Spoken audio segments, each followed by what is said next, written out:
Hi, it's Mike, back visiting Payam Data to give you a behind the scenes look at a real life case study of Sarah's MacBook Pro from Melbourne, Australia, which would not turn on.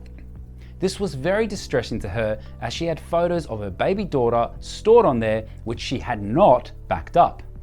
I had the chance to watch their data recovery specialist work on a particularly challenging case, a 2023 M3 14-inch MacBook Pro that had suffered water damage.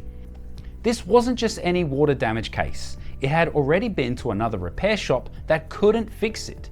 The motherboard was covered in corrosion, making it a complex challenge. When the data recovery specialist first diagnosed the device, he discovered that one of the high voltage outputs from the power management system was critically low. Instead of the expected 5 volts, it was only producing 0.1 volts, a clear sign of component failure. Suspecting the inductors were the culprit, he replaced the inductors for both power management ICs on the motherboard. One voltage output responded immediately, but the second power IC remained problematic. Here's where experience makes a big difference. The data recovery specialist spent time carefully analysing the schematics, tracing every connection until he identified the root cause.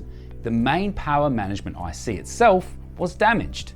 Since this was such a new model MacBook, the replacement part wasn't readily available locally, so Payam Data Recovery had to order the power management IC from overseas, which added time to the repair process. Once the part arrived, I watched him remove the damaged IC and install a new one. But the job wasn't finished there. He also thoroughly cleaned all the corrosion from the motherboard to prevent future issues. After waiting 2 weeks, the moment of truth finally arrived. The voltage output was perfect and the MacBook came back to life. Over 500 gigabytes of personal data was saved from the onboard SSD, but most importantly, Sarah was reunited with those irreplaceable photos of her baby daughter. Thanks for watching.